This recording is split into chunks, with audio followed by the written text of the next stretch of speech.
것이 국민의힘 극우 기레기의 가짜뉴스. 묻으러 언제 어디든 견인하러 달려가네.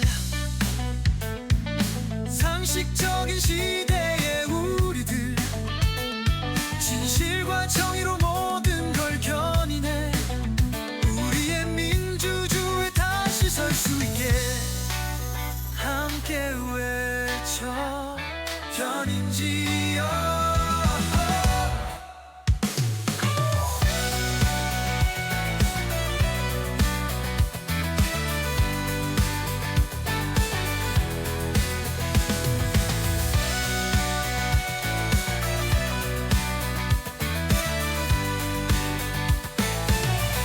자, 친일, 극우, 기레기 모두 견인해서 패착까지 가는 방송. 오늘 함께할 2호차 차주 민주당 평당원 박영훈이 어서오고. 오랜만입니다. 다음 3호차 차주 박예슬 톡톡의 예슬이 누나 어서오고. 안녕하세요. 반갑습니다. 네, 그리고 시청하시는 민원인 분들도 어서오십시오. 자, 진짜 간만에 하는 견인이란 말이야. 너무 많이 잊었어. 도대체 왜 항상 이렇게 쉬게 되는 걸까? 매주 한 번씩 무슨 사연이 생겨. 다들 무슨 사건 사고가 생겨가지고. 그냥 뭐 예슬이 누나 같은 경우는 이제 다른 프로그램에서도 이제 자주 이제 마주했지만 특히나 이제 영훈이는 너무 간만이라서 어떻게 지내는지 궁금해요. 어떻게 지냈어? 아니 뭐 장사하고 뭐 똑같이 안 나오니까 심심하더라고. 자영업자로 살기 요즘 힘들지 않아? 근데 진짜 경제 상황 어떤지 너무 궁금합니다. 실제적으로 자영업자를 하시는 입장에서. 아니 체감되는 사실 저기 우리 가게는 잘 돼요. 이야. 와. 몸이 힘들어 몸이. 그렇지. 그래도 보람은 있겠다. 좋겠다. 그래도 참 행운입니다. 운이 좋아요. 몸이 힘든 게 어디? 가게 이따 한번 홍보하시죠. 괜찮습니다. 안 오셔도 됩니다. 와. 좋습니다. 자, 이제 좀 시동을 걸어보자고. 자, 뿅뿅. 자, 첫 번째 견인 들어갑니다. 자, 국민의힘 김은혜 지역구 시의원 공천 비리 정황. 자, 난 이거 일단 얘기하기 전에 얘기하고 싶었던 게 있었어. 윤석열이 사랑하는 그녀. 단어 선택을 좀 조심해야 될 것 같아. 아니, 조심해야 될 수 있는데. 윤석열을 사랑하는 그녀와 윤석열이 사랑하는 그녀. 윤석열이 사랑할지 모르는 그녀라고 하는 게 좋겠다.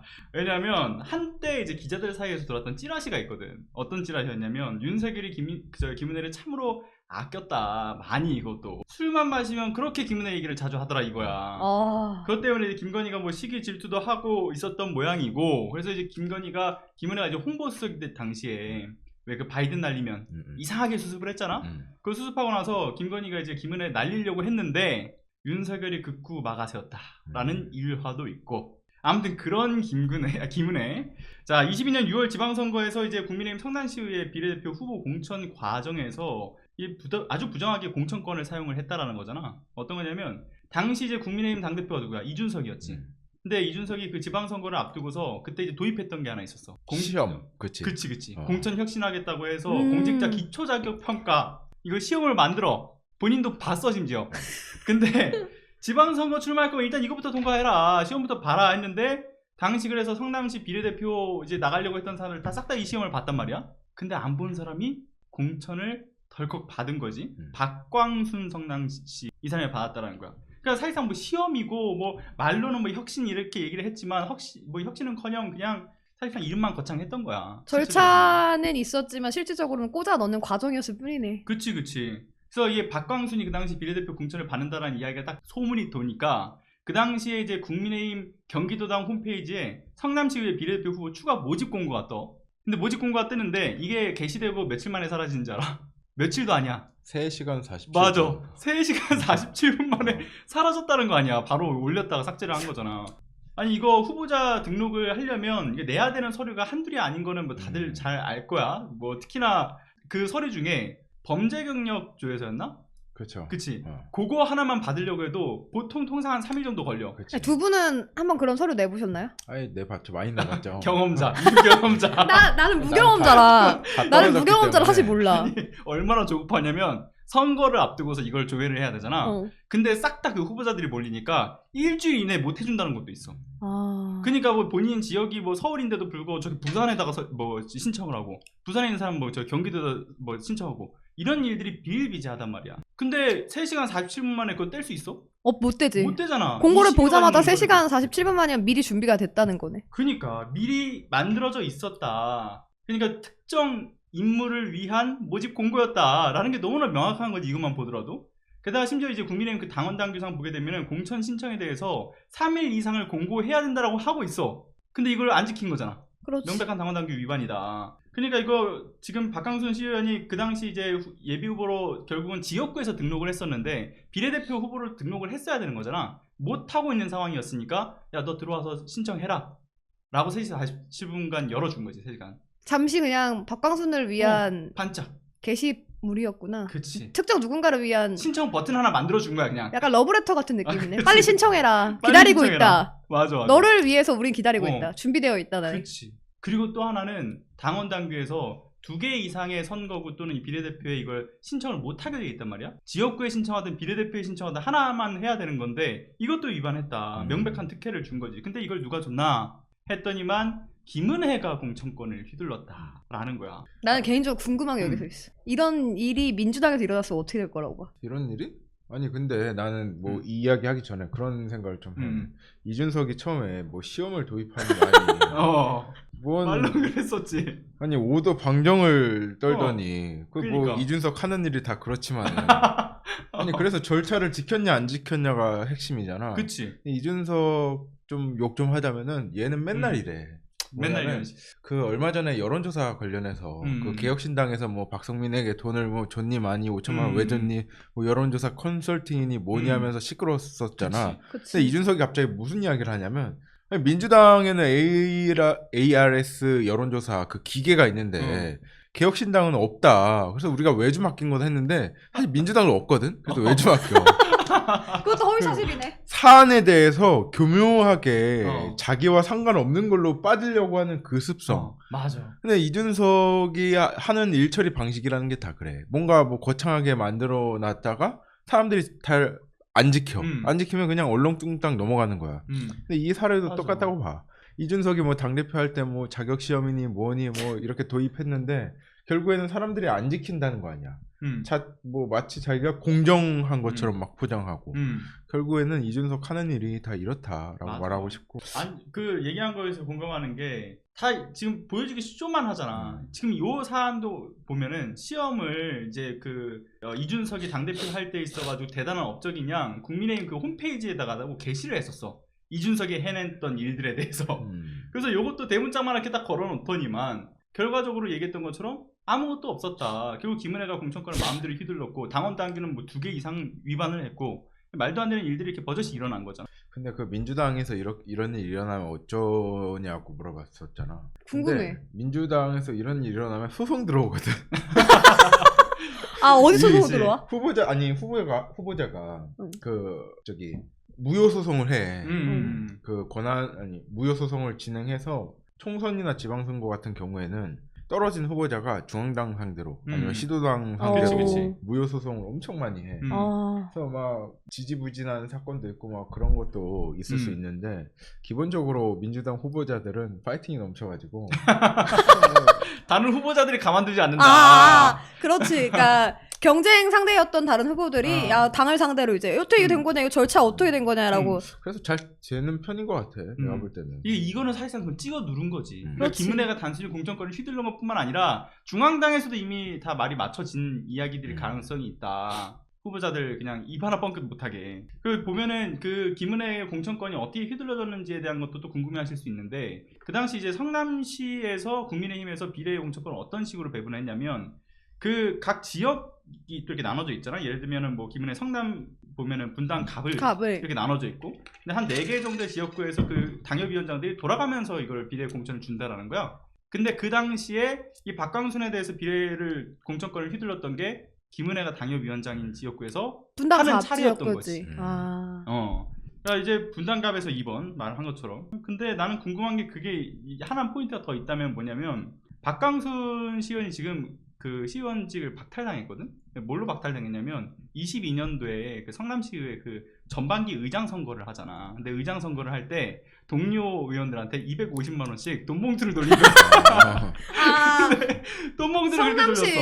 의회 의장이 되고 싶어서 돈 봉투를 그치, 그치. 돌리는. 근데 나는 진짜 이해가 안 가는 게 국민의힘이라는 정당 정치인들은 돈이면 뭐든지 다 된다고 생각하는구나. 그래서 돈을 잘 준대잖아.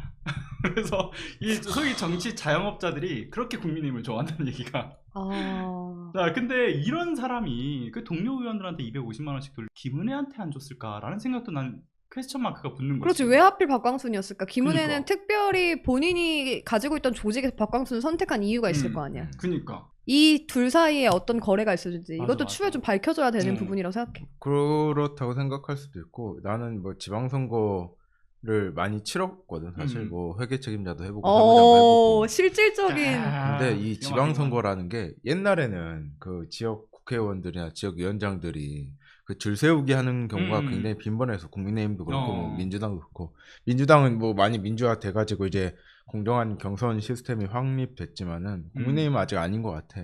그렇지. 근데 이런 거 보면서 느끼는 게 이 지방 의원들이 국회의원들과 지역위원장과 어떤 관계이냐를 제대로 확립되지 않아서 일어난 일 같거든. 김은혜 같은 경우에는 자기 부하를 한 명 더 늘리는 거라고 생각하는 거야. 이거 진짜 한 1990년대 지방자치 시작할 때 그 마인드거든. 그치, 그치. 그때 마인드에서 못 벗어난 것 같고. 이러니까 수구술이 듣는 거지. 그렇지. 그래서 나는 충분히 뭐 어떤 뒷거래가 있을 가능성도 있다고 봐. 그렇지. 근데 나는 이게 또 하나 웃긴 포인트가 뭐냐면 지금 이 기사가 나오고 김은혜가 잠적을 했다는 거야.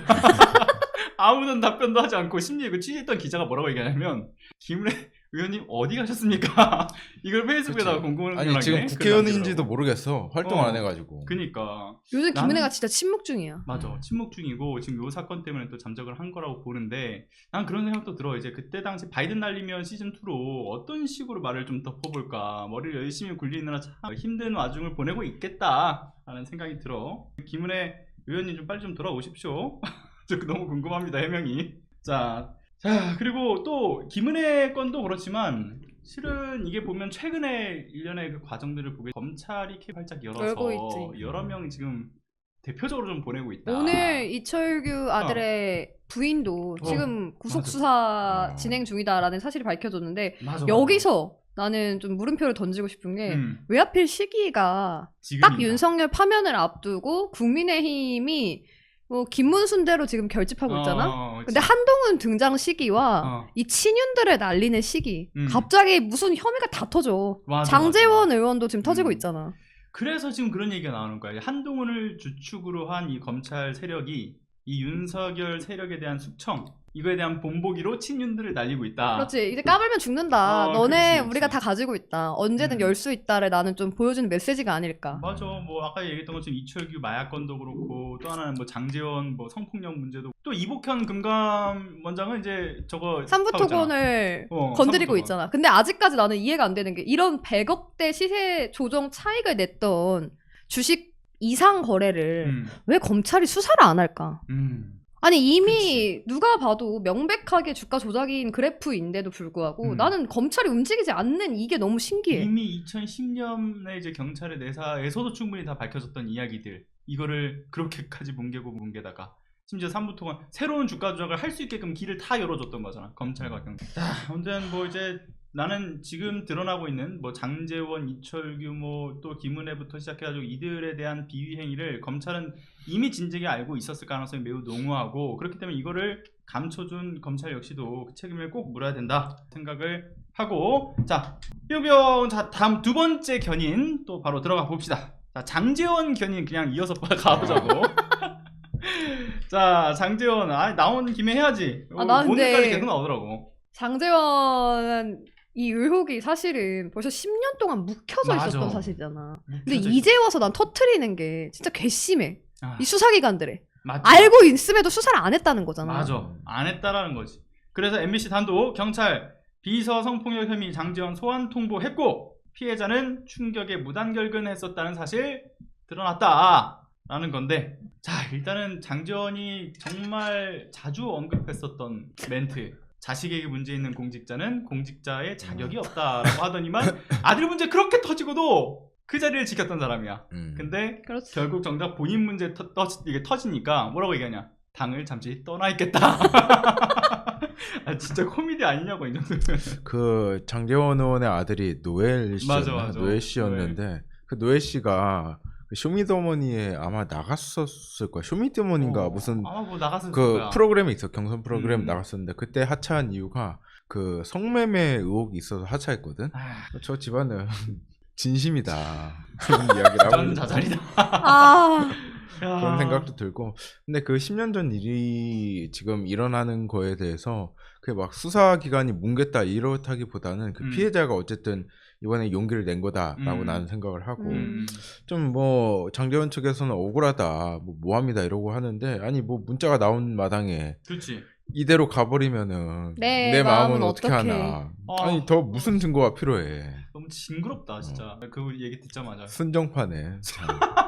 아니 그래 어쨌든 그게 뭐 그때 어쨌든 장재원이 다음 총선을 준비하고 있었고 그 대학교의 아버지 자기 집안의 대학교의 부총장이었잖아. 그치. 그 위력에 의한 어떤 강제적 행위가 있었다고 어. 나는 뭐 의심이 들고 언론에서 그렇게 말을 하고 있으니까. 그래. 아니 왜냐면 너무나 빼박 증거들이 있는 게 10년 전에 사건 발생하고 나서 피해자가 그 성폭력 상담센터에 가가지고 상담 받은 것도 있다는 거 아니야. 그 기록이 분명히 남아 있는 거고. 그리고 이제 당시에 출근 못했던 거 역시도 기록에 남아 있을 거고. 효율성 연락했던 거, 연락 자주 했고 또 문자까지 남겼던 거 다 남아 있을 거고. 물론 이제 2천만 원의 현금을 이제 전달했다라는 거에 대해서는 증거가 어떻게 보존돼 있을지는 모르겠으나 뭐 그 부분도 지금 피해자가 거론을 하고 있는 거고. 뭐 자기 딴의 합의금이지. 합의금이라고 봤을 텐데 나는 약간 좀 천박한 게 자기는 로맨스라고 생각했던 것 같아. 그 문자를 보면 이대로 가면 뭐 내 마음을 뭐 어떡하냐 뭐 그딴 소리를 한 거 보면은 자기 딴에는 로맨스인데 피해자 입장에서는 범죄지. 범죄지. 명백한 범죄지. 이거야말로 권력형 성범죄가 아닐까. 난 그렇게 생각해. 맞아. 아, 근데 나는 이 장재원이 이 사안을 받아들이는 또 굉장히 문제가 있다라고 보는 게 아까 전에 뭐 언급했던 내용들도 있지만 뭐 10년 가까이 지난 시점의 이야기를 두고서 지금 이 거론되는 게 뭐 음모론이 그 바탕에 깔려 있을 가능성이 있다라고 뭐 그런 식으로 이야기. 아니 뭐 음모의 이런 걸 다 떠나서 뭐 10년이 지나면 피해자가 겪은 그 상처가 없어져? 그러니까 나는 국민의힘의 DNA에는 자신들이 무언가 하는 행위에 대한 불법적 행위에 대해서는 면죄부가 다 있다고 생각해. 핑계가 있고 뭔가 핑계가 명분이 있어. 지금 몰랐다고 자신들이 생각했을 땐.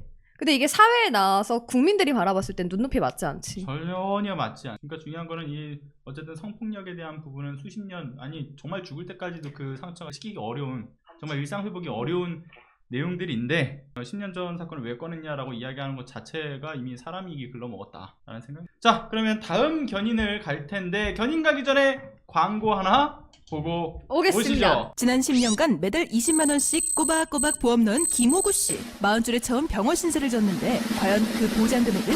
꼴랑 100만 원이요. 왜 이렇게 실망스러운 겁니까? 제가 뭘 잘못한 겁니까? 보험 손해보지 마세요. 최고의 전문가들이 본인에게 가장 적합한 보험으로 맞춤형 리모델링 해드립니다.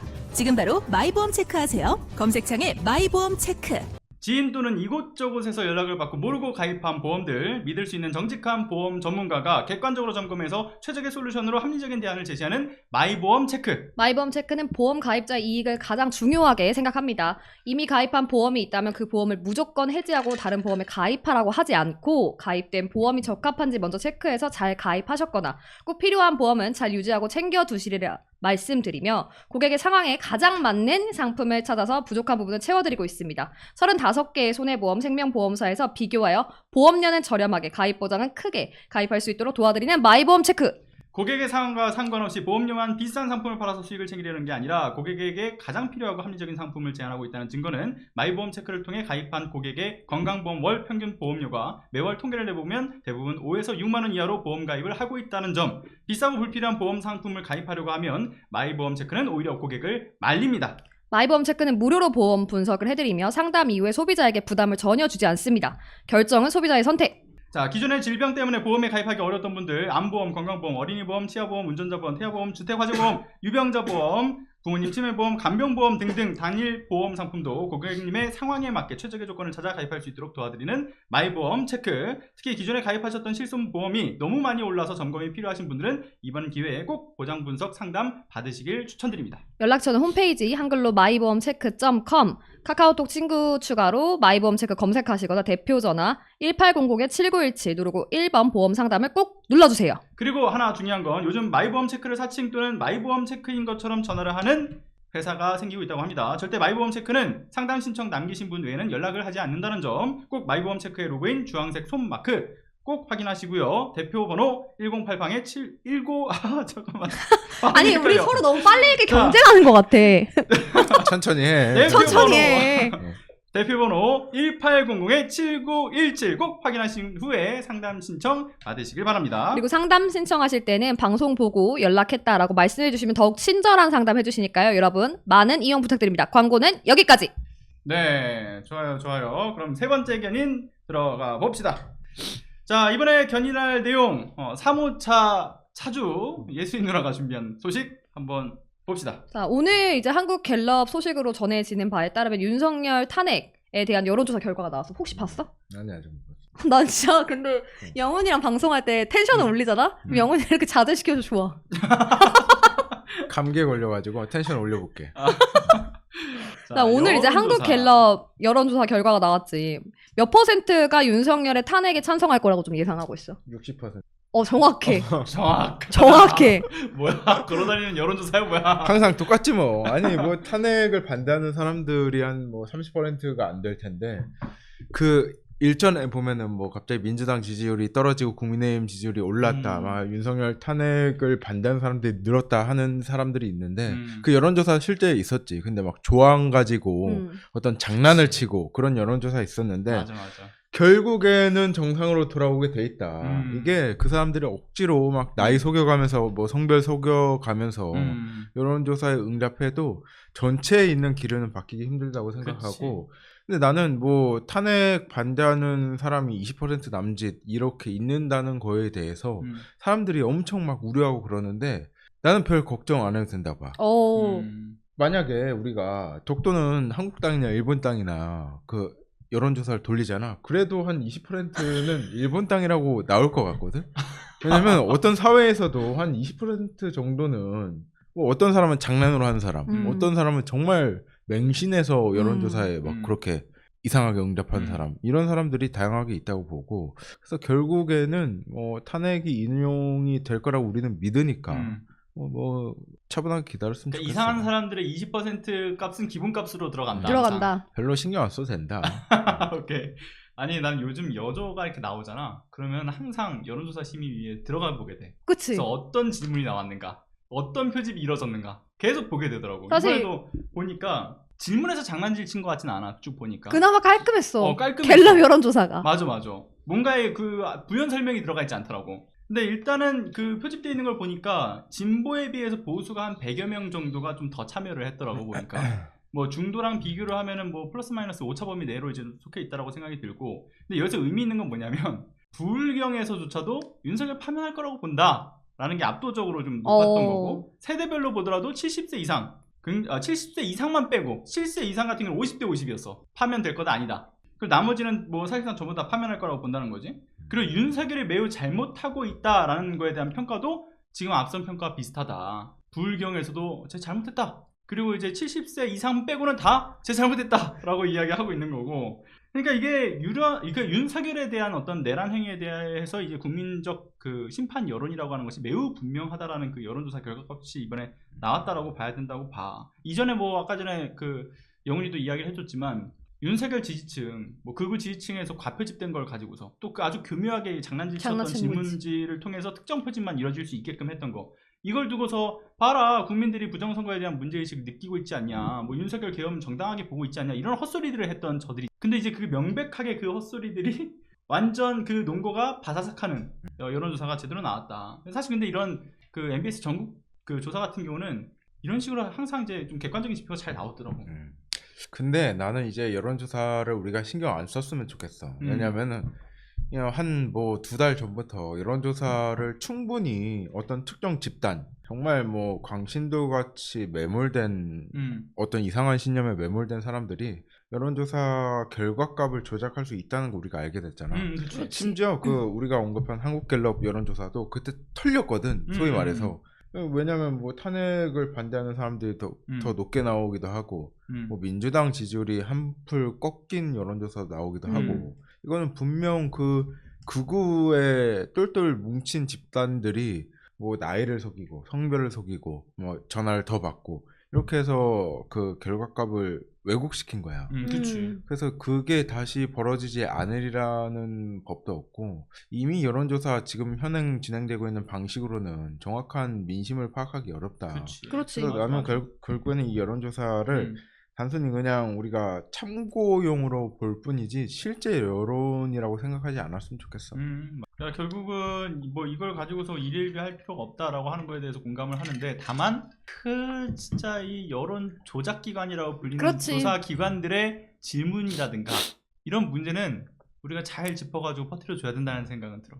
이번 사실 한국갤럽 여론조사도 사실상 보수가 좀 과표집된 경향이 있어. 그럼에도 불구하고 윤석열의 탄핵을 찬성하는 여론이 그치. 60%다라는 건 난 매우 의미가 있다고 봐. 맞아. 그러니까 보수 내에서도 윤석열은 아니라는 거지. 맞아. 계엄은 진짜 아닌 거고 그래. 이 정권은 교체돼야 된다는 여론이 집결하고 있는 거야. 맞아.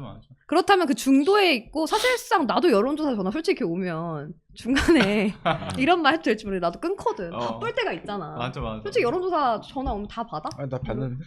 너 이렇게 나를 나는 봤는데. 손절하면 내가 불편하지, 힘들지. 아니 근데 여론조사 잘 안 받지. 그리고 그래. 그 우리 진영에 있는 지지자들은 이미 탄핵 그 심판이 진행되고 있기 때문에 약간 이제 긴장도 풀리고 맞아. 이제 긴장이 좀 풀리는 것 같아. 맞아. 기다리는 시간이란 말이야. 그치. 이제는 어떤 막 적극적으로 막 이렇게 나서는 시간이 아니기 때문에 여론조사 응답률이 낮을 수밖에 없고, 맞아. 저쪽은 지금 대장이 잡혀갔는데 맞아. 지금 뭐 구속 취소가 되긴 했지만은 지금 대장이 뭐 탄핵 되니 많이 하고 있는 상태이니까 더 적극적으로 여론조사에 임하는 거지 뭐. 그리고 이제 우리 지지자분들은 아마 그런 생각을 할 거야. 박근혜 탄핵 전국 때 당시와 지금의 모습을 비교할 수밖에 없잖아. 다 직접 겪어보신 그렇지. 분들이니까. 피부로 겪어보신 분들. 근데 지금 보면은 이 여론조사고 뭐고 사실 그게 중요한 것도 아니고, 심지어 뭐 탄핵 반대 집회다 뭐다 하고 막 열리면서 언론에서 굉장히 크게 막 띄워주고 있지만, 사실 그 규모가 박근혜 때 비교할 바가 전혀 아니거든.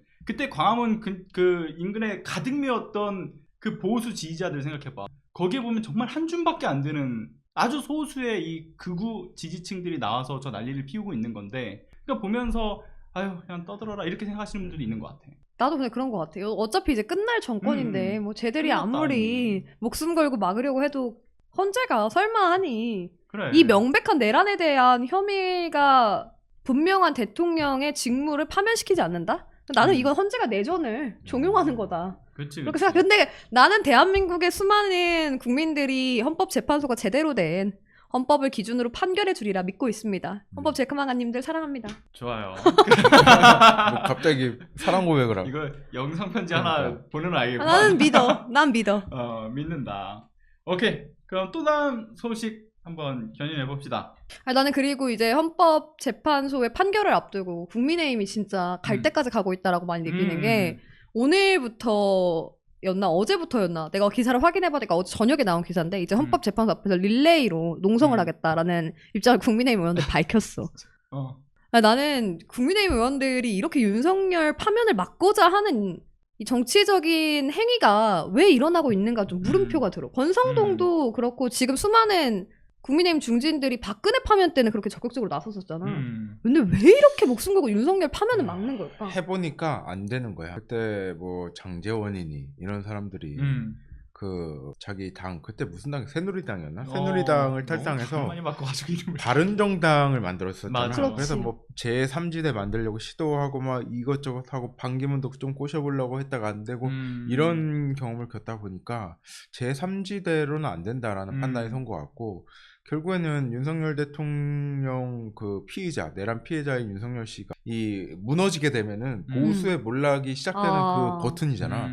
그래서 자기들은 결국에는 그걸 버틸 수 없는 거지. 그걸 그 고난의 시간을 버틸 수 없기 때문에 어떻게든 윤석열을 지키고 싶어하는 그 마음 그거로밖에 볼 수 없다고 봐. 나는 두 가지 이유가 있다고 생각해. 하나는 박근혜 때와 다른 박근혜만 내치면 끝나는 싸움이었다고 판단을 했을 거라고 생각하고 그렇지. 이번과 같은 경우는 명태균 게이트라는 그 엄청난 카르텔이 존재하잖아. 특히나 명태균이 가지고 있는 정치인들의 그 연락 돌린 것만 따지고 보더라도 그 선거 시즌에 뭐 140여 명 이상과 연락을 했다라는 건데 거기에 다수가 이제 또 국민의힘이라고 하는 거고. 근데 그 국민의힘 그 정치인들이 명태균의 손을 빌려서 어쨌든 공천을 받으려고 그때 목숨을 거는 사람들이잖아. 분명히 여기저기 전화 안 있었겠지. 돌려받겠냐고. 명태균에 대해 실체를 너무나 잘 알고 있었을 거고. 그럼 결국 명태균을 통해서 김건희, 윤석열에게 어쨌든 이 탬버린을 흔들어야 되는데. 그러니까 결국은 한 번씩 탬버린을 흔들어봤던 그때 당시의 증거, 정황들이 있기 때문에 윤석열이 끝나면 자기네들도 같이 몰락한다라는 그 운명 공동체적 위기의식을 느끼고 있는 게 일단 한 포인트 있다라고 생각하고, 두 번째는 애초에 이미 그 국민의힘이 극우정당화 돼버렸고 결국은 이 안에 있었던 소위 합리적인 보수 지지층들이 이제 빠져나가고 있는 그런 모양새란 말이야. 그런 상황에서 다음에 이제 배지를 받으려면 어쨌든 호소해야 돼. 윤석열을 옹호하는 사람들, 내란을 옹호하는 사람들한테 자기가 이뻐 보여야 되니까 뭐 어디에 저 영상에 또 한 번 노출되고 집회 연단에 한 번 서고 이런 어떤 그 쇼가 한 번씩은 필요하다. 그런 퍼포먼스격으로 지금 계속 저런 행동들을 하고 있는 것이 아닌가 그런 생각이 들어. 결국에는 자기 지지층에게 잘 보여야지 자기가 다음 공천도 받고 더 오로지 뭐 뺐지. 높은 자리로 성장할 수 있고 그런 걸 염두에 둔 것 같은데 나 한 명을 좀 주목해야 된다고 봐. 유형아 국회의원. 유형아 국회의원 보면은 박근혜 탄핵 그 박근혜식 탄핵 때 엄청 박근혜 옆에서 맞아. 정말 끝까지 결사 지켰잖아. 옹의를 맞아. 했잖아. 근데 그러다가 결국에는 배지를 단 것처럼 그 지지자들의 열화와 같은 성화 그리고 그 뭐 박근혜 요청 이거에 따라서 배지를 달았잖아. 물론 그 동안에는 공천도 취소되고 뭐 날아가고 그런 고난의 과정을 겪었지만은 결국에 충성을 하면 배지를 단다. 그거를 뭐 국내의원 국회의원들이 보면서 나도 혹시 유영아? 라고 생각할 수도 있겠다. 그걸 노리고. 김계리 보면서 김계리가 정치하려고 저러는 건가. 그래, 이 진짜 생각도 내가 하고. 보면서 너무 아직도 상상난. 여자 유영아야, 여자 유영아. 끝까지 나는 윤석열 대통령을 지켰던 호위무사다. 그러니까. 그거 이제 타이틀로 달고 다음 총선 때 볼 수도 있지 않을까? 아니 국민들은 뭐 우스워 보이고 뭐 그래. 그러겠지만은 그 극우 지지자들 안에서는 거의 영웅이라고 뭐 칭송 받을 거야 아마. 그렇지. 근데 나는 그때 그 유영아의 모습을 보면서 나 자신도 그렇게 배지를 달 수 있다라는 생각에 플러스 해가지고 사실은 이제 국민의힘이 더 이상 이제 돌아올 수 없는 강을 건너버렸기 때문에 이 극우 지지층한테만 호소하면 된다는 생각들이 있는 거라고도 생각이 들어. 근데 나는 국민의힘 보면서 요즘 무슨 생각이 드냐면 우리 대한민국이 헌법이라는 틀의 사회적 암묵적 합의가 돼 있잖아. 근데 이 암묵적 합의를 흔드는 행위를 하는 정당이 과연 나는 얼마나 국민들에게 설득력 있고 당위성 있는 정당으로 갈 수 있을까? 앞으로 나는 솔직히 차기 총선에서 아무리 뭐 국민의힘이 극우 지지자들을 결집한다 해도 100석도 안 되지 않을까? 안 될 것 같아. 그러니까 기도하는 거지. 열심히 기도하고 하나님의 뜻입니다 하고 있고. 파이팅 하십시오. 네. 너무 진짜. 근데 이제 나는 헌법재판소를 흔드는 것을 넘어서 아마 탄핵이 인용되고 난 후에도 이 탄핵 자체가 헌법재판소가 잘못된 판결을 한 것이다로 여론을 대선까지 몰고 갈 것 같아. 그럴 가능성이 있다. 왜냐하면 벌써 주진우 의원이 이걸 띄우고 있어. 헌법재판관들이 세컨폰이 왜 필요하냐. 진짜. 8명 전원이 사용하고 있다. 근데 나 솔직히 여기서 하고 싶은 말 있는 게 뭐야. 아니 주진우 의원 세컨폰 없을 것 같아? 뭐 있겠지. 나는 좀 궁금해. 있을 것 같다. 근데 난 그런 얘기도 하고 싶어. 민간인한테 비화폰 주면서 뭔 말이 많나. 그러니까. 이런 생각도 들고 또 하나는 나는 주진우 의원이 뭐 헌법재판관한테 세컨폰이 왜 필요한가 이런 질문을 던지기 전에 주진우에게 국회의원 배지가 왜 필요한가 이것부터 던져야 되는 거 나도. 아닌가. 난 진짜 너무 그 얘기를 하고 싶어. 아니 검사를 하면서 또 이름도 날렸던 검사로 꽤 유명하잖아 우리 주진우 의원은.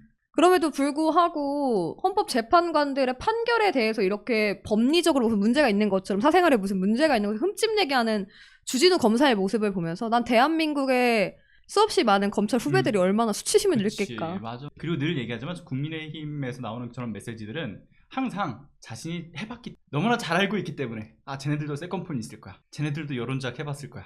쟤네들도 돈봉투 받아봤을 거야. 이런 거에서 항상 출발을 하더라. 이번에도 그런 형태가 아닌가 생각이 들어. 그리고 세컨폰이 그 업무용 폰과 개인의 그 사적인 뭔 용도의 상관이야. 이런 게 뭐 진짜. 나눠지는 아니, 내 거 말이 상관도 그 말이야. 없는 거고. 뭔 상관이야. 아니, 있으면 뭐 어때? 이게 그렇다고 해서 헌법재판소에 판결을 하는데 무슨 영향을 미치냐고. 전혀 없지. 그러니까 나는 국민의힘 의원들이 정말 치졸하다고 느끼는 게 무언가 사생활에 문제가 있는 것처럼 이 재판관의 인성 또는 생활 다 끌고 들어오잖아. 그렇지. 이렇게까지 저열하게 윤석열의 파면을 막고자 하는 모습이 참 갸륵하다. 윤석열 입장에서 나는 너무 기특할 것 같아. 나를 지키기 위해서 이렇게 싸우는구나. 우리 진우. 그러니까 그냥 그 이 땅에서 숨 쉬는 거 하나만으로도 욕할 사람들이라고 봐. 그냥 모든 꼬투리 잡을 수 없는 거 가지고도 꼬투리를 잡으니까 잘 할 말이 없다. 아니 어쨌든 뭐 구속 취소 결정이 나가지고 사람들이 약간 좀 혹시 뭐 탄핵이 안 되는 거 아니야? 라고 불안해할 수 있기 때문에 좀 이야기를 해야 될 것 같은데 어쨌든 법원이 결국에는 구속 취소를 했지. 법원이 구속 취소를 했는데 뭐 자료를 보면은 뭐 절차나 형식을 뭐 맞추기 위해서 그런 뭐 이야기를 써놨던데 그걸 다 떠나가지고 법원은 결국에는 헌재 결정이 나기 전에는 구속 취소 기각이나 뭐 인용 결정 안 할 거라고 우리가 봤잖아. 그렇지. 어쨌든 헌법재판 과정에서 영향을 조금이라도 미칠 수 있는 가능성이 있기 때문에 구속 취소에 대한 그 소를 판단을 미룰 거라고 봤는데 이거를 인용했단 말이지. 이거는 법원이 어쨌든 이 중대한 헌법재판 앞두고 약간 좀 불필요한 논란을 가져왔다 나는 보고 어쨌든 헌법재판의 그 판결이 10일도 안 남았거든. 그렇지. 뭐 다음 주 월요일에 나오니 수요일에 나오니 금요일에 나오니 이러고 있는 상황인데 법원이 굉장히 섣불렀다. 근데 결국 중요한 것은 이 구속영장이 인용된 것, 윤석열이 지금 풀려난 거에 대해서 이거는 헌법재판에 중대한 어떤 그 영향을 미칠 사유는 아니라고 봐.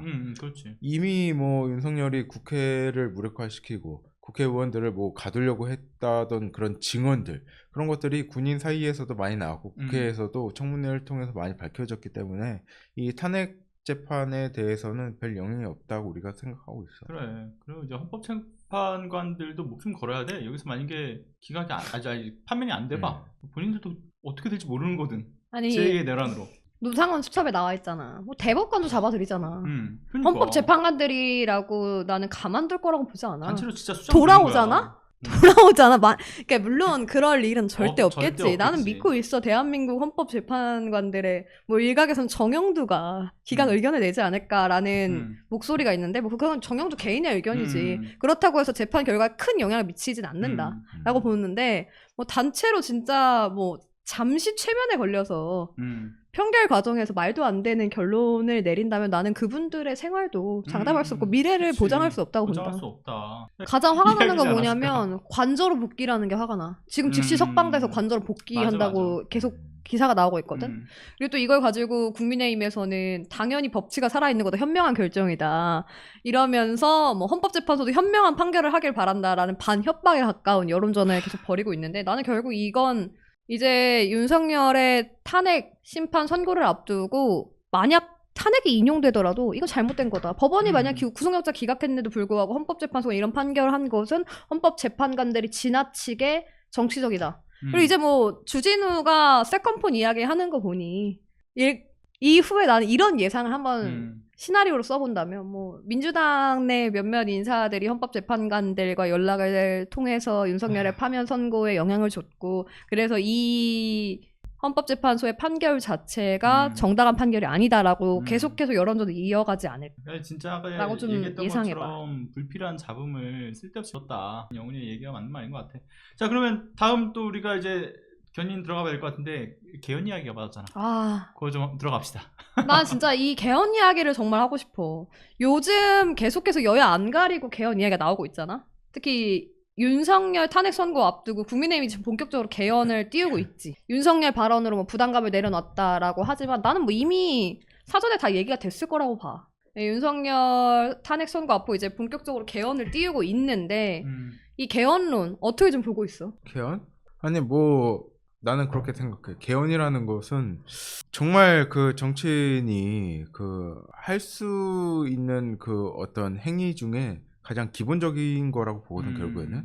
근데 이 사람들이 개헌을 이야기하는 것은 결국 목적이 있는 거잖아. 그치. 의도가 그렇지. 있고. 명확하지. 그런 의도와 목적을 국민들이 잘 알아야 된다고 보고 결국에는 물타기거든. 맞아. 지금 탄핵 정국을 어느 정도 희화화 시키려고 하는 목적도 국민의힘 의원들 사이에서는 약간 좀 있는 것 같아. 그리고 희석시키려고 하는 목적도 있겠지. 근데 거기에 우리가 뭐 휩쓸려 가지고 개헌 논의를 시작하고 그러면 안 된다고 보고 맞아. 이미 그 시기는 지났어. 윤석열이라는 사람이 그 애초에 그 개헌 당일에 사실 뭐 임기 단축을 포함해서 그냥 자기가 퇴진하겠다 했으면 사실 개헌 논의가 급속도로 진행됐을 텐데 그치. 어떻게든 자기 뭐 남은 임기 다 채우려고 버티다 보니까 개헌 논의는 불필요하게 되었고 지금 개헌 논의를 하는 것은 윤석열 탄핵에 대해서 약간 희석시키려고 하는 의도다. 그치. 개헌은 다음 대통령이 하면 돼. 그래, 아니 나는 그리고 맞아. 지금 이 시기에 개헌론을 꺼내는 것 자체가 내란이 지금 계속 또 진행 중이잖아. 최상목 권한대행이 마은혁 재판관 임명 안 하는 거 봐. 분명히 헌법재판소가 결론을 냈음에도 불구하고 위헌적 요소가 있다라고 해도 임명 안 하잖아. 일단 결국 이건 내란이 계속 진행 중이라는 얘기거든. 이 종식도 안 된 상황에서 나는 개헌을 꺼내는 이유가 뭔지, 그래서 목적은 무엇인가. 맞아. 결국엔 나는 이 내란 종식을 물타기 하려는 행위로 보여지거든. 근데 나는 여기에 이제 동조하는 일부 정치인들에게 좀 한마디 하고 싶어요. 국민들이 아직까지는 내란 종식을 원하지 개헌을 이야기하지 않아. 지금 개헌에 대한 여론조사를 한 결과도 보면 반대가 60%포인트가 넘거든. 특히 민주당 지지층에선 71.1%포인트가 나오는데 그럼에도 불구하고 국민이 원하지 않는데 왜 개헌을 꼭 이 시기에 얘기를 하는가. 그치. 그런 게 좀 아니 안타까워. 이게 그 약간 좀 잘못된 접근인 게 개헌론자들의 잘못된 접근인 게 뭐냐면 이 사태의 원인이 체제에 대한 부실 때문에 있다고 보는 거야. 87년도 6공화국 체제가 이제 그 시효가 다했기 때문에 윤석열 같은 사람이 나온 거다. 그래서 막 이렇게 계엄도 일어나고 탄핵 재판도 뭐 계속 일어나고 하는 거다라고 주장하는데 중요한 것은 헌법이 문제가 아니고 그냥 사람 자체가 문제인데. 그치. 아니 그러니까 아니, 그런 사람이 대통령이 됐기 때문에 우리나라가 이렇게 된 거지. 그 전에 있었던 대통령제에서 이런 일이 있었냐? 아니 도대체 윤석열이라는 사람이 계엄을 터뜨릴지 누가 예상했어? 맞아. 이거는 체제의 문제가 아니고 그냥 사람의 문제다. 그리고 정상적인 정치 시스템을 통해서 그 각 당의 대선 후보를 선출하는 그 시민 의식을 키울 생각을 해야지. 그래. 어떤 제도를 바꿔서 이걸 좀 나은 상황으로 만든다. 나는 이거 좀 아닌 것 같아. 두 사람의 얘기에 정말 적극적으로 공감하는 게 사실 개헌을 해야 되는 이유에 대한 부분에 있어서는 차고 넘치는 부분이 있다라는 거에 그렇지. 대한 이견은 사실 없단 말이야. 근데 다만 지금 어떤 이걸 당장에 시급하게 이 문제가 떠올랐던 게 아니라 아까 얘기했지만 뭐 87년도 이후부터 해가지고 단 한 차례도 이루어지지 않았던 이 낡은 현행 헌법에 대한 것, 이걸 개정을 해야 된다는 건 늘상 있어 왔던 이야기라는 거. 근데 이거를 지금 내란의 어떤 종식과 함께 연결 지을 부분은 아닌 거잖아. 가장 핵심은 그건 거지. 나는 그렇게 생각해. 내란 종식하고 차기 대통령 만들어지고 그때 개헌 얘기도 늦지 않아. 그래. 왜냐면 지금 상황이라는 게 결국은 어떤 제왕적 대통령제의 여파로 이게 만들어진 그런 문제가 아니니까. 결국은 윤석열이 국정을 운영하는 그 과정에서 입법기관을 무력화하고자 대통령령 등 또 시행령으로 이 독주를 했던 문제의 여파. 그리고 또 하나는 경제고 민생이고 뭐 안보고 그냥 싹 다 그냥 말아먹는 무식하고 정말 무책임한 이런 국정 운영의 방향성. 그리고 또 하나는 극단의 갈등으로 계속 이 사분의를 시켰잖아요. 다 찢어놔. 그래. 그리고 나아가서 자신의 어떤 책임과 잘못은 전혀 없고 그냥 오로지 본인의 말만 정답이다 라고 보면서 국회는 물론이고 국민과에도 어떤 불통행보를 보이고 최종 목적지는 자신의 의견에 반하는 것들은 다 그냥 종북 빨갱이, 반국가 세력, 간첩이다. 그렇게 정해놓고서 차단해야 될 대상으로 여기고 내란을 일으킨 데에 대한 문제가 가장 큰 문제인 거지. 이제 뭐 지금 와가지고 뭐 개헌이 뭐 안 돼서 생긴 문제다 말 같지도 않은 소린 거고. 또 하나는 그래서 결국에는 지금 아까 전에 이제 그 예술이 누나도 얘기했지만 내란 종식이 우선이다. 그렇지. 국민적 여론도 그렇고. 그리고 조기 대선 국면으로 넘어갔을 때 그때서야 이제 대선 후보들 간에서 이제 개헌에 대한 이야기가 각 후보자들의 입에서 나오는 것이 이제 그 다음 수순인 건데. 뭐 당 안팎에서는 뭐 이재명 대표가 왜 개헌에 대해서 말하지 않느냐. 아니 나는 여기서 꼭 얘기하고 싶어. 아니 근데 나 이거 말 이렇게 얘기하면 내가 오해 살 수 있으니까 내가 얘기하면 오해 얘기해줘. 살 수 있으니까 얘기 좀 하면 이거 명백한 지금의 어떤 정쟁화 프레임이잖아. 그러니까 이재명 대표가 개헌에 대해서 자신의 소신을 얘기를 안 했던 것도 아니야. 지난 대선 후보 때도 이야기를 했었어 줄곧. 근데 그 생각에 변함이 없다라는 것도 최근에 그 100분 토론에 나와서 얘기했잖아. 다 했어. 근데 뭐 국민의힘이야 그렇다 쳐. 근데 뭐 윤석열 내란 옹호하려는 어떤 수작이고 조기 대선 국면에서 어쨌든 이재명 대표의 파일을 좀 이렇게 줄여보기 위한 힘빼기 작업에 들어간 거라고 그 선수 치려고 들어온 건 알겠는데 그럼 민주당 안에서 이재명 대표에 대해서 뭐 이재명 대표가 언급을 안 한다라고 하는 정치인들은 왜 저들의 전략에 끌려가냐고. 지금 이 상황을 어떻게 틈을 비집고 들어가서 스스로 뭔가 자신을 뭐 대권 주자로서 또는 이재명 대표를 밀어내치고 세력 확장을 꾀하려고 하는 그 욕망을 채우려고 하는 그 의도에 있다라고 하는 게 명확한 의도로 보이는 거잖아. 그렇지. 그러니까 빨리 내란 종식시키고 이 천문학적으로 소모되고 있는 여러 어떤 경제적 손실도 메꿔야 되고 국정, 뭐 안보, 외교 뭐 이런 것도 다 안정화가 이루어져야 되는 상황에 국민의 삶이고 뭐고 다 뒷전 그냥 그저 자신의 이권만 챙기겠다라고 하는 이 야당의 정치인들. 나 진짜 부안해동하고 있는 모습 보면 진짜 너무 열받아. 나도 진짜 보고 열불나. 있으면 도대체 국민들이나 아니 나는 심지어 야당 정치인들은 당원들이나 지지자들한테 물어봤어? 안 물어봤지. 개헌 이야기에 대한 부분? 아니 나는 개헌도 왜 꼭 정치인들이 당원이나 지지자 국민들의 의견을 묻지 않아? 국민들이 지금 이 시기에 원하냐고. 정치인은 결국에는 국민들이 원하는 것을 민심을 받들어서 정치를 하는 거 아닌가? 맞아. 근데 그 기본적인 소양조차 안 되는 사람들이 계속해서 나는 개헌 이야기를 하는 게 그러니까 이 참 개헌에 안타까워. 대한 얘기, 그러니까 토론하고 수기의 기간을 갖지 말자란 얘기는 아니거든.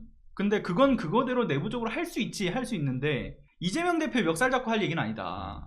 맡겨놨냐고. 그래. 그리고 맡겨놨냐고. 난 그 얘기도 하고 싶어. 그런 얘기를 이재명 대표한테 자꾸 그 얘기하는 사람들한테 묻고 싶은 게 본인들 1인분 역할도 제대로 못하면서 아니 본인들 할 역할부터 좀 제대로 하고 나서 얘기를 해야 되지 않나. 그 아니, 부분에서 나는 분석하지 그래서 마. 여기 이 자리를 빌어서 좀 개헌 얘기에 부안해동하면서 계속해서 무언가 당을 화합하자라고 하면서 이재명 대표 개헌 요구하시는 분들은 그분들이야말로 당을 분열시키는 것을 본인들이 자행하고 있는 게 아닌가 좀 돌아보시길 바란다는 말씀을 이 자리에 빌어서 꼭 드리겠습니다. 오케이, 좋아요. 다음으로 또 넘어갑시다. 자, 마지막 견인 들어봅시다. 자, 마지막 견인 한동훈 얘기. 아니 최근에 봤어 혹시? 나는 슉 찢는 거? 봤구나. 봤지. 나는 좀 보면서 어떻게 면접에서 저렇게 할 수 있을까? 그때 뭐 이런 생각이 16조각으로 찢었대. 왜 16조각이야? 그러니까 나도 잘 모르겠어. 16조각의 의미는 뭔지 모르겠는데 자꾸 그걸 강조하더라고. 뭐 의미가 있나? 16조각. 아니 우리 방송 보시는 분들 모르시는 분들도 계실 수 있으니까 전달해드리자면 최근 한동훈 전 대표가 카이스트를 방문했잖아. 근데 그 카이스트에 방문해서 대학생이 한동훈 대표가 이전에 사인해준 것을 보고 있는 앞에서 바로 찢었어. 그치. 그래서 그것 때문에 굉장히 큰 화제가 됐잖아. 맞아. 근데 그 이후에 다시 만나서 화해를 했다.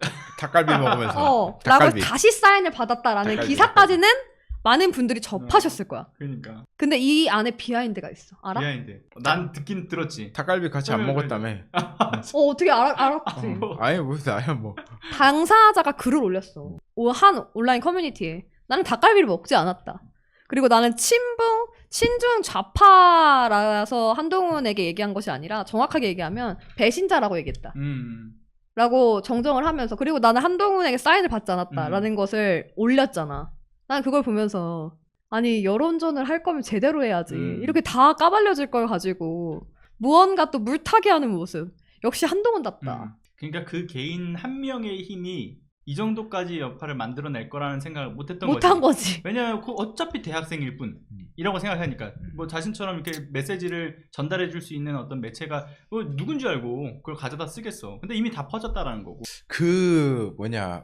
보니까 그 대학생인 분이 올린 글을 보니까 한동훈하고 닭갈비 먹은 적도 없고. 없어. 우재준 맞나? 맞아. 우재준 의원이 닭갈비 같이 먹으면서 한동훈 뭐 사인 받아라 해서 끌고 간 거라는 거. 포인트 그거지. 포인트는 그거고. 세 번째는 나는 말하고 싶은 게 뭐냐면 한동훈은 자기 민망한 거를 절대 못 찾는 그 밴댕이 소갈딱지잖아. 이 맞아. 뭐가 생각났냐면 예전에 한동훈이 대표인 시절에 자기 막 부산에 발령 났을 때 코로나 시기였는데 뭐 사직구장에서 야구 보고 그 구라거든. 그때 사직구장에서 야구 경기가 없었어요. 아, 그 시기가 가을 야구였어. 그러니까 속상하구만. 그 시기가 야구가 없던 시기예요. 한동훈이 말했던 그 시기는 가을 야구 시기구나. 근데 막 아이고. 사람들이 야 그때 야구 한 적 없잖아 하니까 갑자기 그 전에 옛날에 그 야구 보는 뭐 봉다리로 이게 머리 쓰고 그래. 그 사진을 공개해서 나 사직구장 간 적 있는데 본질은 그게 아니고 그때 야구장 안 갔다는 안 갔다는 건데 자기 민망하니까 괜히 그 사진 그러니까, 공개한 거 아니야. 맞아. 그래서 한동훈 보면은 이번에 똑같아. 자기 앞에서 사인을 찢었잖아. 찢는 그게 모멸감 느끼고 약간 민망하잖아. 음. 그러니까 어떻게든 좀 덮어서 내가 잘 화해했다 그런 거를 만들고 싶은데 그 대학생은 그걸 용납하지 않아. 아니, 그게 나는 재밌는 게 뭐냐면 그 대학생이 이렇게 얘기하잖아. 나는 한동훈과 대화를 한 적도 없다. 그리고 다시 사인을 받은 적도 없다. 나는 결국에 한동훈의 심기를 거스르지 않기 위해 우재준 의원이 일부러 나선 게 아닐까. 뭐 그런 성향을 아니까. 그렇지, 성향을 아니까 그냥 어차피 한동훈하고 붙여면 너 가짜야. 내가 봤을 때 내가 봤을 때 한동훈과 붙여놨잖아. 그럼 더 재밌는 상황이 벌어졌을 막 거라고 봐. 한동훈 몇살 잡았을지도 몰라. 대학생한테 막 깐죽거리고 왜 제가요? 찢었죠? 제가요? 그러면서 계엄이 그럼 정당하시다는 건가요? 막 이렇게 하면서 이랬겠지. 제가 배신자라고요? 그것에 대한 근거는 있으신가요? 라고 했겠지. 아니 근데 진짜 이 한동훈이 자신의 이 그 민망한 상황을 덮기 위해서 이 상황을 만들었다라고 생각이 들었던 포인트가 나는 그렇게 생각을 해. 진짜로 이게 마치 한동훈이 그 소위 요즘에 그 밈화돼 있는 거 있잖아. 칠가이 그런 것처럼 그런 그림을 그리고 싶었던 거야 내 생각에는. 그러니까 부정적인 생각을 갖고 있는 청년이 자신의 앞에서 사인을 찢어서 막 16조각으로 해가지고 흐트려 놨지만 앞에서 모욕을 주더라도 자신은 포용적인 자세로 이 대학생을 끌어안고 갈 수 있다. 그리고 대화를 해서 오해를 풀고 자신의 사람으로서 만드는 어떤 언변에 능한 정치인의 모습을 챙기려고 하는 의도가 있었다라는 생각이 들고, 또 하나는 그 해당 학생 뭐 아까 전에 그 커뮤니티에서도 남겼지만 뭐 한동훈이 친중 좌파라고 오해하고 실망해서 뭐 항의 표시로 찢었다. 근데 이게 아니라고 하는 거잖아. 근데 한동훈이 자신이 어쨌든 그 국민의힘 계열의 정치인들 사이에서 친중 좌파와는 선을 그었다라고 하는 명확한 이미지 메이킹이 필요해. 왜냐면 그렇지. 어쨌든 지금 국민의힘 극우 지지층들은 내란을 옹호하고 있는 그 강성 지지층들이 이 구심점을 이루고 있으니까 자신의 스탠스를 보여줄 만한 상황이 필요했어. 근데 마침 터졌네? 근데 이 민망함도 덮어야겠네? 그렇지. 하니까 이 사건이 너무 적절했던 거지. 그렇지. 그리고 내가 이제 그 국민의힘 쪽 정치인들을 사실 예전부터 좀 취재를 해본 결과 어떤 이야기들이 나오냐면 한동훈에 대한 명확한 이미지가 존재한다는 거야. 어떤 이미지야? 이미지야? 아니 나는 궁금해. 국민의힘 내부에서는 어떤 이미지야? 강남 좌파라는 거야. 그러니까 강남 좌파라고 하는 이 이미지의 인식이 국민의힘 정치인들 사이에서도 그렇고 지지층 사이에서도 그렇고 너무나 확고하게 깔려 있다 보니까 이걸 깨부술 만한 게 필요했던 거야. 그래서 이 사건을 통해서 밖으로 돌려가지고 여론전을 하려고 했던 거지. 밖을 막 쏟아내면서 했는데 결과적으로는 커뮤니티에 글이 올라오면서 탈탈 털렸다. 이게 너무 코미디인 이야기가 아닌가. 그렇지. 그러니까 나는 이걸 보면서 무슨 생각을 하냐면 이런 사람이 만일 여당의 대권 주자가 된다면 얼마나 코믹스러운 상황이 많이 벌어질까. 그러니까. 진짜 까치발 또 봐야 돼? 진짜 너무 보면서 코미디긴 한데 저렇게 희화화되면서도 계속 거론되는 것조차도 조금 이제 어찌 보면 굉장히 불쾌할 나는 수 좀 있겠다. 한편으로는 대한민국 정치가 윤석열의 비상계엄이고 진짜 너무 희화화돼서 가고 있잖아. 솔직히 얘기해서 요즘 방송하면 웃고 싶지 않아도 웃기지 않아? 나는 진짜 국민의힘 의원들 보면 코미디가 따로 없다고. 맞아. 개그맨들이요. 진짜로. 이런 식으로 가면 코미디언들이 설 자리가 있을까라는 생각도 들 정도야. 맞아. 이게 그 단계가 있어. 처음에 이런 정치적인 이야기들을 접했을 때에 드는 생각. 뭐 저런 놈들이 다 있지? 그래, 맞아. 이제 물음표가 계속 떠 있다가 두 번째는 좀 슬슬 짜증나. 3단계로 넘어가면 이제 극대노하는 상태로 넘어가잖아. 그 다음 이제 어느 정도 넘어가면 이제 해탈의 경지로 넘어가지. 그래, 그럼 그렇지. 이런 생각하잖아. 근데 이제 이걸 넘어서서 웃기다니까? 웃겨. 그냥 뭘 해도 웃겨. 그냥. 맞아. 뭘 해도 웃겨. 쟤네들이 진짜 마지막 최후의 발악을 하는구나. 그래, 맞아. 근데 발악을 해도 오죽할 게 없으면 저런 걸 들고 나올까. 그러니까 이게 우리가 굳이 웃기려고 하지 않더라도 웃긴 방송이 돼가고 있는 듯한 느낌이 들어서. 맞아. 좀 즐겁게 오늘도 견인 열심히 했고, 오늘 견인은 여기까지. 자, 시동 끄고 들어갑니다. 다음 주에 만나요. 안녕. 와, 근데 윤석열 검찰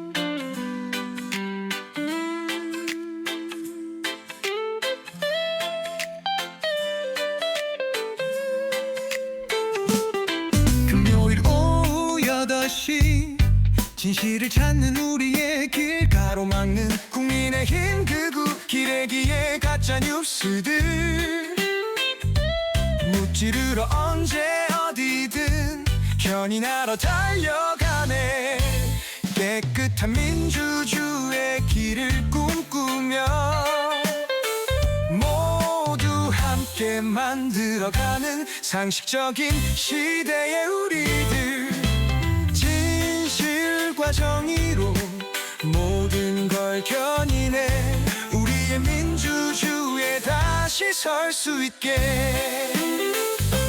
함께 외쳐 견인지어